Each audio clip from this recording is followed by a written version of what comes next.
And he couldn't even do that. Magneto never expected Jean to have grown so terrifyingly powerful. Still reeling from the shock, he felt his helmet beginning to tighten relentlessly around his head. But just as his skull was about to be crushed, Jean suddenly stopped and simply separated the helmet pieces. With a casual wave of her hand, she hurled him away. The professor asked Nightcrawler to teleport him inside, hoping to reach Jean, but she immediately knocked Nightcrawler unconscious, then used her powers to control the wheelchair-bound professor, slowly bringing him before her. Even so, Charles showed no anger toward her. Instead, he opened his heart and let Jean enter his mind, proving that from beginning to end, he had never intended to use her. Through the professor's memories, Jean saw all the moments she had shared with Charles as a child. She finally remembered that after being abandoned by her father, it was Charles who had given her confidence and hope, nurturing her with unwavering care as she grew into adulthood.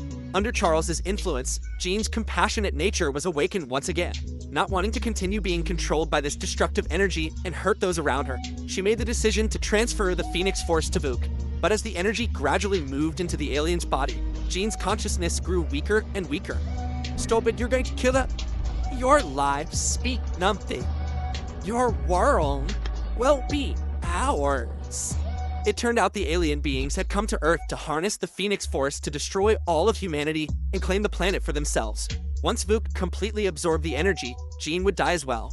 Fortunately, at the critical moment, Cyclops arrived just in time and disrupted the energy transfer between them. But before they could catch their breath, a large force of human soldiers suddenly appeared on scene.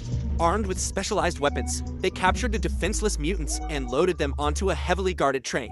When everyone woke up from unconsciousness, they discovered power-suppressing collars had been placed around their necks. The Bari aliens, who had been lying in wait, began leaping onto the train's roof. The professor asked the guards to remove the collars so they could fight together, but the guards assumed Magneto's followers had come to hijack the train.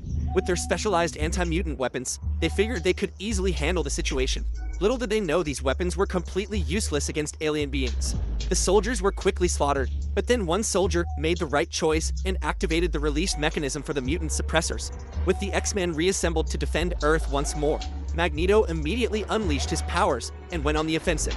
Beast charged forward, using his incredible physical prowess to pin down several Bari warriors.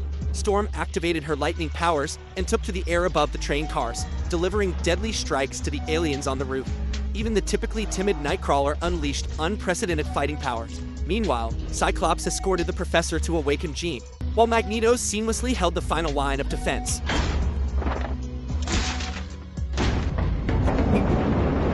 Hey,